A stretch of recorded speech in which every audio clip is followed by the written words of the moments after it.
The initial release of Sage 300 ERP includes the first phase of Sage Advisor, which is designed to gather information on how users interact with the product. The Sage Advisor ensures that the user is getting the most out of their investment by providing relevant and immediate advice and assistance based on how they interact with the software. Users can be notified, for example, of product updates, payroll update plans, and upcoming business care renewals.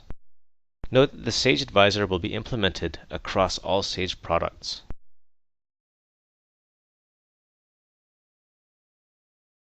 The Sage Advisor program is designed to launch immediately upon server or workstation startup. To determine whether the program is in fact running, what you can do is you can either look at the Sage Advisor Update service from the list of Windows services, or alternatively, from the system tray, right-click on this icon, and if the service is in fact started, it would state Stop Service here.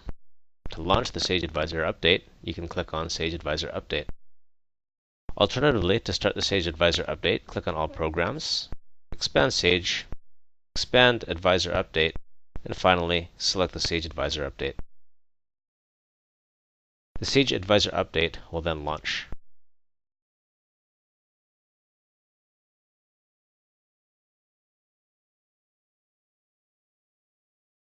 Notice the menu on the left-hand pane. In this example, the Marage Updates is currently selected, so the appropriate interface appears on the right-hand side. Under Marage Updates, you'll notice that there are 5 columns: Product Name, Update Type, Release Details, and Business Care Status. If you click Check for Updates, Sage 300 ERP will then check for the appropriate updates for this particular product. The Product Name column simply identifies the appropriate product that updates are available for. Under Update Name, we can see the appropriate updates that are available for this product. You'll notice that if we cursor over Update Name, we can see the appropriate updates that might be available, for example, for Sage 300 ERP. Under Update Type, we can see the type of the update. For example, the types of updates might be minor, critical, optional, and so on and so forth. Under Release Details, there is a hyperlink called Version Information. This will take you to our website, and it will give you a description of the update that is currently available. In the column titled Business Care Status, this indicates the current status of your business plan. If you are off plan, you'll notice that the icon is a red circle. You'll notice that the business care status in this example is expired, and the expiration date is also expired. Different icons will appear if you are on plan, or if your plan is about to expire. If you are not on plan, you will notice that the options to download and install the appropriate updates, or download only, is also grayed out.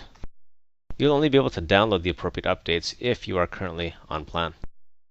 If the updates are to be downloaded and installed, select the appropriate update and then click Download Install.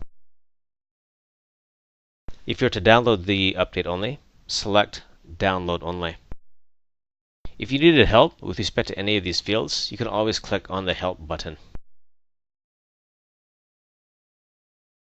And online help will be available for you to look at.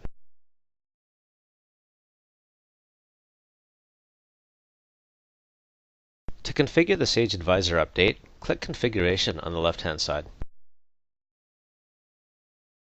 3 submenus appear: Update, Download, and Proxy. You can determine how often the Sage Advisor Update is actually going to check for an update. You can specify, for example, the frequency. The options are listed here, and it's fairly self-explanatory. You can also configure what happens if a timeout is encountered when checking for an update under the Session Timeout section. Again, this is fairly self-explanatory. Click the Download submenu, and you can determine, for example, the location as to where the product update programs are actually physically downloaded. The default location is C Sage Advisor Update. It is possible for you to change the value of this default location, or you can leave it as is. There's a section here called Download Action. There are 2 settings.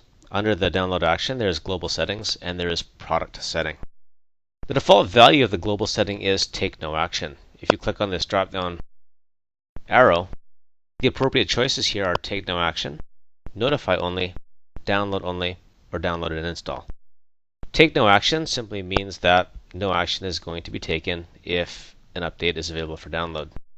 If notify only is selected, the appropriate personnel is going to be emailed and be made aware of that notification. If download only is selected, that means that the programs are going to get downloaded to the appropriate value as specified in the location in the above section. If download and install is selected, that means that the appropriate updates are going to be downloaded and the end user is going to be provided with the information in terms of how to properly install the product update. Please note that the installation of the product update at this point is currently not automatic. Some user intervention is going to be required if the installation of the product update is to take place. So again, this is the global setting. Let's change the value from take no action to notify only.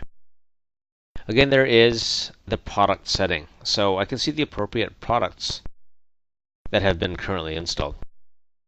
I see the product name, and I can see the download action. So for example, the first row is Sage 300 ERP. Download action right now states to use the global setting. So if an update was available for Sage 300 ERP, that basically would mean that a notification would only be sent to the appropriate personnel. And that happens because of the fact that the download action is using the apply global setting. Now it is possible for you to configure the individual product to ignore and override the global setting by selecting the drop-down arrow here. And again, you have the same options that we've seen under global setting. So if download only was selected, that means that if a product update is available for download, if the client is on a current business care program, the Sage 300 ERP product update would be downloaded only to the appropriate location. Once the appropriate settings have been made, go ahead and click on Save.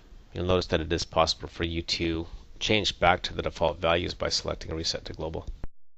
If the client has a proxy server in place, the proxy server options can be defined under the proxy menu on the left-hand pane. So again, these values here are fairly self-explanatory. If you needed further help with respect to the configuration of the proxy server, again, clicking on Help will bring up the appropriate help files.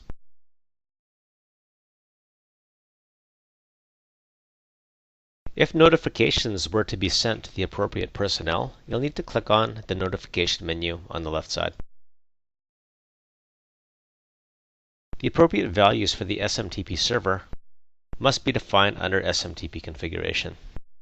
Under notification type, you can define the appropriate email addresses of the personnel who is to be notified when updates become available, are downloaded, or installed. It is possible for you to put in multiple email addresses. Make it a point to separate the email addresses with a semicolon.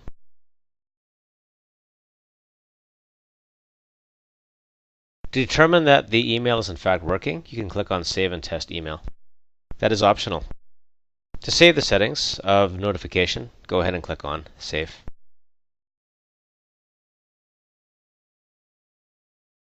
The History menu allows the user to view the actions that the Sage Advisor update has performed.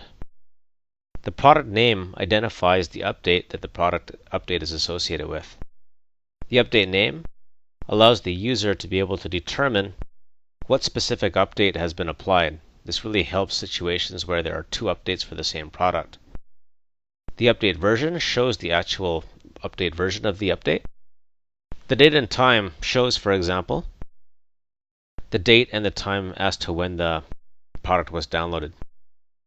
The download completion specifies whether a product update was downloaded successfully.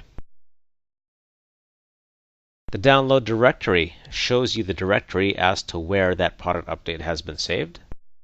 The download file shows the name of the product update. The update type shows whether the update is important, critical, or optional, for example.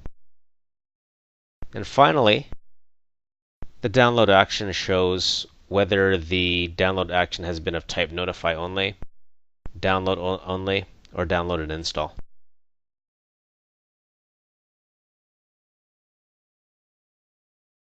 In the Sage Business Care menu, you are able to enter override codes for any existing products. You may need to enter in an override code for products where you no longer have a current plan. Remember that if you don't have a current plan, you will not be able to download or install the product updates. There are 3 columns. The product name again shows all of the Sage products that have been installed on this computer. Under renewal information, if you click the hyperlink under renewal information, it will take you to the appropriate renewal information page that gives you more information on the Sage Business Care plans. In the Business Care Status column, it shows whether you are currently on a plan or not. A red circle, for example, indicates that you are not on plan. A gray box indicates that the particular field is not relevant. You again can find out more about the Business Care Status codes by clicking on the Help button. If you are currently not on a plan and wish to download the appropriate product updates, you can contact the appropriate Sage advisors and they will be able to enter in the appropriate override code such that you can download the appropriate product. Those override codes can be entered in this field.